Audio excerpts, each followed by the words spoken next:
cannot correct a wrong by committing another wrong. It is unacceptable that we accept or accept jurisdiction acquired through kidnapping.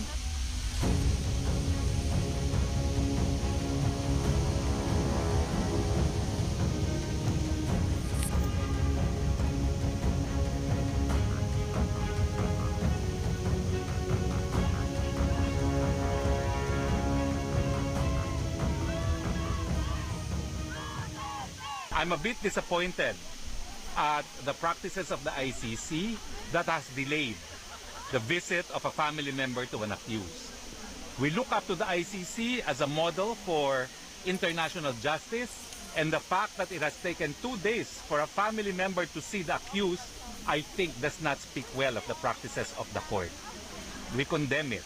Secondly, we are very much disappointed that the court did not address the issue of kidnapping as a means to divest the court of jurisdiction. We think that the ICC should again set an example in promoting international justice, and when kidnapping is allowed as a means of acquiring jurisdiction over the jurisdiction of the accused, we think this too is a travesty of justice. You cannot correct a wrong by committing another wrong. I think it is high time that the court clarify its position on this matter. It is unacceptable that we accept or accept jurisdiction acquired through kidnapping, especially when the kidnapping took place in the context of the Philippines, where the court is now being used as a tool of oppression by the Marcos government. But I reiterate, this is unheard of, even in a country like the Philippines, where family members, a daughter no less, was not allowed access to her father. This is a very sad day for international justice. Very sad day indeed. I visited former President Duterte. He is in the hospital wing of the detention center, and he is in good spirits. He is well taken care of.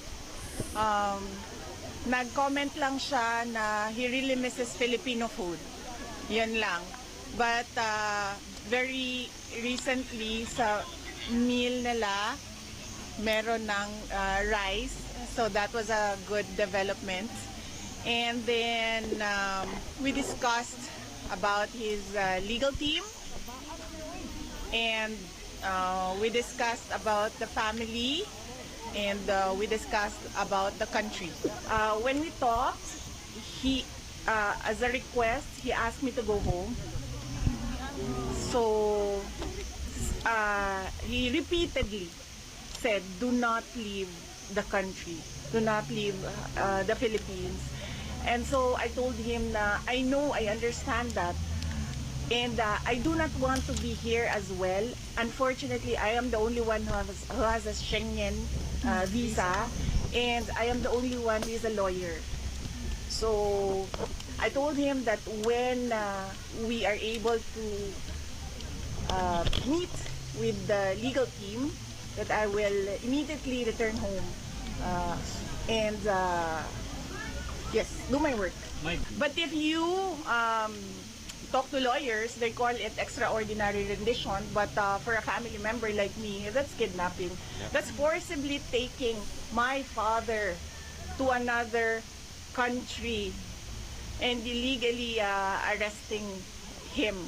So that's clearly kidnapping. First off, I'd like to thank all our countrymen for your prayers and your profound support to the former president. We can feel your love, we can feel your anger, we can empathize with everyone's rage about what happened. And let us not be